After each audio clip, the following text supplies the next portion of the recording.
Hace pues ya casi un año, en mayo del año pasado, se presentó este PASIC, el primero de ellos, que precisamente se presentó desde el gobierno federal porque era pues para controlar la inflación y la carestía. Estuvieron allí algunos empresarios, representantes de cámaras, pero bueno, a un año y pensando que la inflación pues sigue, aunque se viene desacelerando, pues sigue en niveles muy por encima de la meta objetivo del Banco de México, vamos a hacer un balance sobre este PASIC que ha anunciado el presidente Andrés Manuel López Obrador y que además pues se ha, digamos, recargado ya en algunas ocasiones, pero ya lo platicaremos en este momento con Cuauhtémoc Rivera. Él es presidente de la Alianza Nacional de Pequeños Comerciantes. Cuauhtémoc, ¿cómo estás? Muy buenas tardes, gracias por tomar esta comunicación.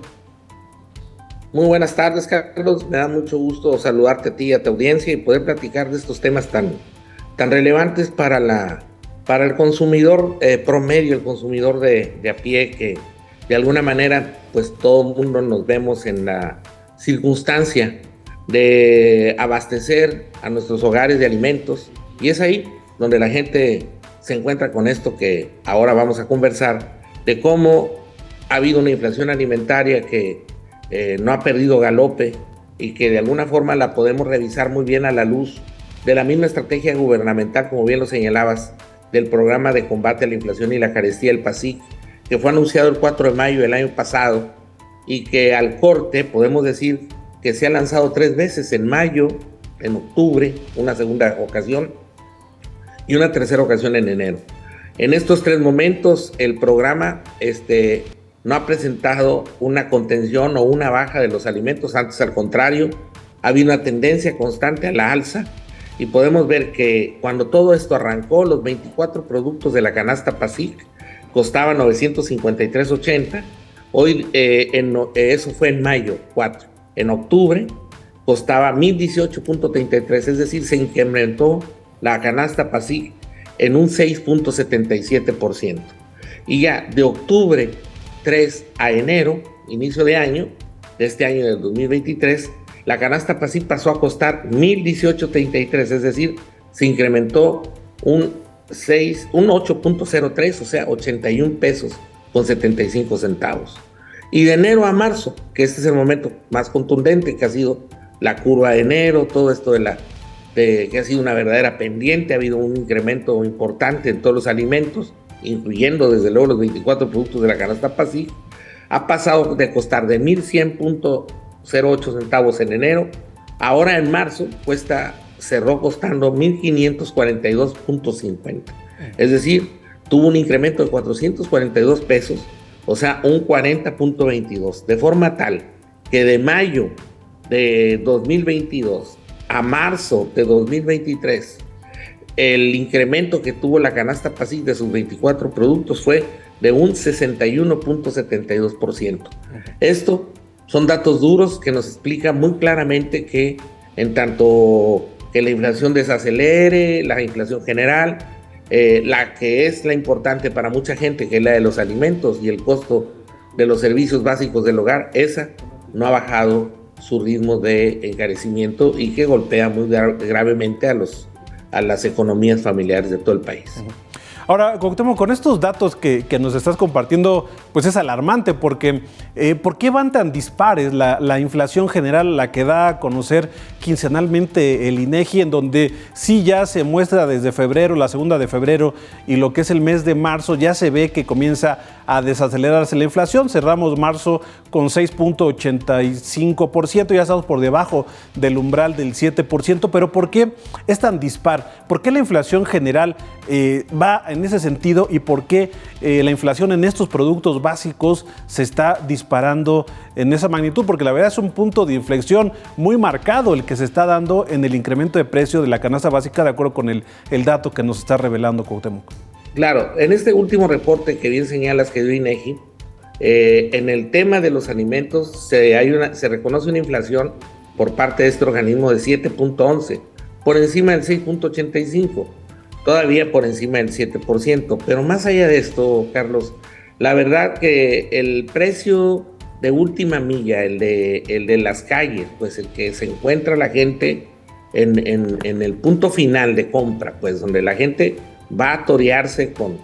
con la realidad del mercado, a discutir, incluso a buscar regatear y cosas de este tipo. Ahí la temperatura siempre ha sido más caliente que la del reporte oficial, y evidentemente estos precios y este reporte que te damos del seguimiento nos da idea de que el PASIC empezó, diríamos que más o menos cumpliendo su función de mayo a octubre con un incremento, o aguantando al mercado de alimentos con un incremento del 6.7. Es decir, no puedo decir que lo logró, pero casi lo logra contener, porque la furia del mercado, el tema de los precios, el tema de los costos, el tema de la compra concreta de los productos y los insumos que la gente tiene que hacer, en este caso de alimentos, es contundente. Ahí no hay discurso, no hay palabras, es simplemente, en esto está el kilo, ¿no? En este último tramo de enero a marzo de este año, quien ha liderado esta ofensiva de incrementos, indudablemente ha sido el huevo y el pollo, que se dijo al inicio que era por la gripe aviar. Esto ya se ha dejado de decir un tanto, y sin embargo no ha bajado el precio del huevo, sigue muy encarecido. Y los productos que encarecieron este último tramo, la canasta de alimentos de los mexicanos, es el pollo entero, el chile jalapeño, el huevo blanco, la manzana, la papa, la cebolla y el limón. Pero esta es una muestra de los que han subido más su precio, pero en general te puedo decir que la canasta total de los alimentos es muy en solitario, uno o dos productos los que han podido mantener su equilibrio de precio, y la gran mayoría, la inmensa mayoría, se ha incrementado más o menos su precio en todo este periodo. O sea, los alimentos no cesan, Carlos, de subir su precio. Esa es una realidad que las amas de casa, que los miles de hogares de mexicanos y todos los mexicanos, es algo que nos iguala,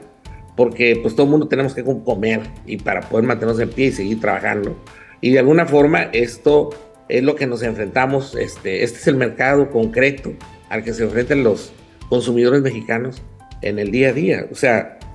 ¿por qué esta disparidad entre este reporte inflacionario de la microeconomía, del consumo esencial, del consumo básico, y el desarrollo económico en general de la economía? Pues yo puedo decir que pues ha habido muchos factores a favor de los vientos del país, en ese sentido. Lo del nearshoring, la relocalización de muchas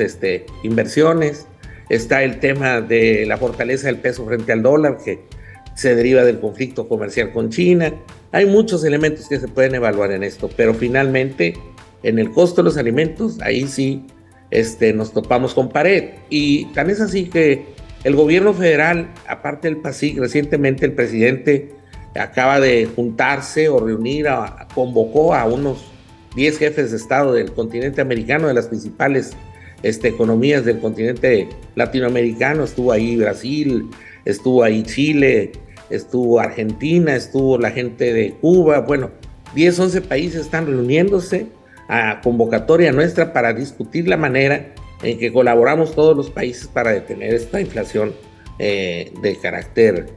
alimentario, que es la que más pega, es la que más duele, es la que más golpea a la población de escasos recursos, que son aquellos que destinan la mayor parte de sus ingresos para la compra de alimentos. Es decir, estamos hablando de que muchas familias, de cada peso que ganan, llegan a destinar hasta 90 centavos para comprar alimentos. Y esto nos indica que si ese es lo que más gastan, o sea, mucho de sus ingresos lo gastan en esto, pues es donde más resienten el incremento de precios. Es decir, la población más marginada, la población con más estrechez económica, son los que pagan más este costo inflacionario y son los que la sufren más. Por eso es importante que el gobierno federal no pierda interés en buscar las formas de seguir incidiendo en el mercado, que hasta ahora no lo ha logrado, porque el PASIC pues no ha resultado lo que se esperaba, no ha logrado apretar o contener los precios de los alimentos, de los insumos básicos del consumo popular. Pero hay que insistir y seguir con lo que está haciendo con los países. O sea, es una agenda abierta, es un punto que ahí está y que no ha sido superado y que nos preocupa al país, a muchos países del mundo, y a los mexicanos, pues no somos la excepción. O sea, realmente la economía mexicana tiene este flagelo y lo está padeciendo, y es algo que lo hace cojear y que nos hace cojear a todos y que de alguna manera nos está afectando a todos. Ahora, estamos en un periodo vacacional, por ahí también la ANPEC mandó un análisis llamado el Viacrucis de los precios, algo así decía el texto. ¿Esperan ustedes también que impacten los precios este periodo vacacional y repercuta en los índices inflacionarios del mes de abril o los que sigan hacia adelante? No sé si impacte también en mayo, pero ¿se estaría esperando que haya una inflación mayor en los próximos anuncios? Pues cuando menos nosotros, Carlos, no vemos ahora de dónde agarrarnos para poder decir que las cosas tienden a cambiar. Es decir, no muy lejos este periodo vacacional, la derrama que se obtuvo, que aunque incrementó en algún sentido contra lo que venía dándose en la pandemia de COVID, todavía no recupera los valores previos a COVID, y desde luego que mucha gente no alcanzó a ejercer pues un periodo vacacional importante en su cotidianidad, en sus vidas, y no hay ese consumo extraordinario que podríamos haber esperado tener en el país. Todavía no llegamos a ese punto, y sí creemos que de alguna forma lo que se va a mantener como una constante ahora en este tema de abril, todo el mes que va con 15 días de este periodo de vacación de Semana Santa y Pascua, más la segunda quincena, pues estamos enfrentando este problema que al marzo, es donde hicimos este estudio del balance de los precios de los 24 productos de la canasta PASIC, a marzo, pues la tendencia es al alza. Y no vemos cómo pueda revertirse si no ha habido alguna nota, algún asunto que pueda decirse le está pegando al mercado y puede bajar. No muy lejos, Carlos. El pan, la telera o el bolillo, antes de COVID, te doy algunos ejemplos todavía más sensibles, costaba 90 centavos promedio a nivel nacional. Y ahorita el precio nacional del bolillo, la telera, es de 4 pesos con 50, el promedio nacional. Y en algunos estados del país ya va a costar 9 a 10 pesos el pan bolillo, telera. La tortilla, antes de COVID, costaba un promedio de 10 pesos con 30, 10 pesos asaditos. Hoy hay lugares en el país donde cuesta el kilo de tortilla 33 pesos. ¿Esto qué te indica? Que el pan, la tortilla, el chile, la cebolla, el limón, la papa, el huevo, el pollo, las carnes de res, el atún, todo esto que es lo que los mexicanos comemos y que no hay opción porque están muy en la huella del consumo de las familias, este tipo de alimentos, no han dejado de elevar sus precios. Lamentablemente esto es así. Y eso es lo que estamos reportando, que es a lo que nosotros dirigimos nuestra mirada, que es aquello que la gente consume, aquello que la gente tiene que pagar y tiene que comprar porque no tiene opción más que hacer eso, ¿no? Y eso no ha dejado de subir. Cuauhtémoc, me queda ya poco tiempo, pero no quiero dejar pasar la oportunidad porque hace unos días, la semana pasada, en Noticias 360, en la tercera emisión aquí en Unife, informamos sobre esta paragüería que estaba en el centro, Paragüería París, una de las más importantes y más antiguas de la Ciudad de México, y anunció que va a cerrar porque pues, la están extorsionando y no puede hacer frente a eso. Es un negocio pues, que sea pequeño pero tradicional y que impacta mucho por el nombre de Paragüería París, que lo conocieron desde pues, varias generaciones. ¿Qué están viviendo los comerciantes en pequeño, esta alianza que tú encabezas? ¿Están enfrentando también problemas de este tipo, Cuauhtémoc, que afecten su operación? Fíjate que cuando no te llueve te graniza, ¿no? Dice ahí por ahí el refrán. Y bien lo dices, este es otro tema, o sea, como dijera el anuncio aquel, esta es otra historia, dijera doña Goya, pero es de la misma novela, es decir, la extorsión o el impuesto que se cobra por el derecho al trabajar en paz en este país, que es una extorsión hecha en distintos matices o niveles de violencia, es una práctica que se está extendiendo cada vez más a lo largo y a lo ancho del territorio nacional. Esto se practica en estados del norte como Sinaloa, Baja California Sur, Chihuahua, Zacatecas, no se diga, Sonora, la ribereña tamaulipeca, en zonas de la Huasteca, potosina, hidalguense, en la Tierra Caliente, michoacana y guerrerense. Es decir, cada vez en Colima, en el occidente, en el centro del país, en el Estado de México, zonas del Estado de México, de la propia capital, de Ciudad de México. Es decir, cada vez son más los territorios donde grupos de pandillas de delincuentes, organizados o no en torno a las principales bandas que operan y flagelan la seguridad del país, diciéndose ser parte de ellas o no siéndolo, realizan actos de extorsión, cobros indebidos, te chantajean para que puedan permitirte trabajar en paz y no afectar tu vida cotidiana, la vida cotidiana de tus familias, y hacen una labor de halconeo y de inteligencia tan cada vez más sofisticada que la gente termina por doblarse. Y la disyuntiva de este negocio que cerró, que lamentablemente nos duele a todos, es a la que se enfrentan miles de negocios del país, porque los trabajadores o los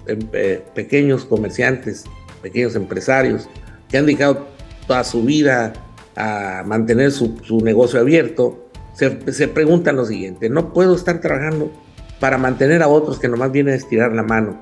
y que pues yo no tendría por qué darles ese dinero, pues si no se los doy, pues me meto en graves problemas o me van a hacer daño,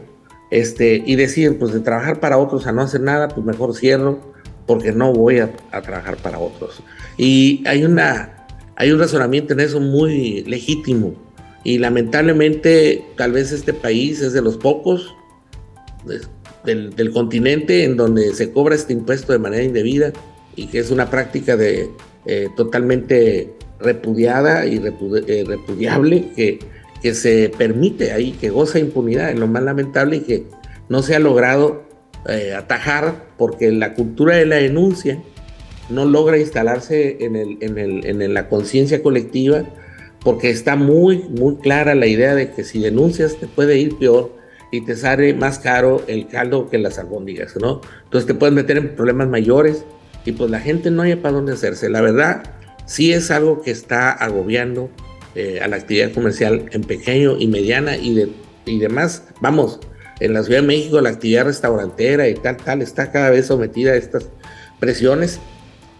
y la gente pues o lo paga o se mete en problemas, y muchos terminan pagándolo lamentablemente y trabajando para otros cierran. Pero es una presión inaudita que en momentos como los actuales pues es un verdadero acto criminal el que se está haciendo contra la actividad emprendedora, contra la acción de aquellos que buscan por la vía del trabajo y del esfuerzo pues salir adelante de todo lo que nos ha venido pasando en los últimos tiempos. Pues bien interesante este tema, Cuauhtémoc, todo lo que hemos charlado en este momento, bien interesante, y además pues que sirva también para toda la audiencia en este momento, pues que sepan los temas sobre los precios, cómo se han comportado, pero también pues lo que están padeciendo los comercios, porque son personas como nosotros, son personas que tienen iniciativa de poner un negocio y que lamentablemente las condiciones, ya no digamos de mercado, sino de seguridad, no se están dando para que ejerzan sus operaciones, que son de forma lícita, que generen empleos, que generen inversiones, que paguen impuestos, y bueno, al parecer pues están olvidados o están dejados a su suerte, y eso es lamentable. Por ello estaremos dando seguimiento a este tema. Cuauhtémoc, te agradezco mucho esta charla y platicamos más adelante, si nos lo permites. Cuando gustes, Carlos, siempre a la orden, y un placer poder platicar contigo y con tu audiencia y seguir conversando de temas de interés. Gracias.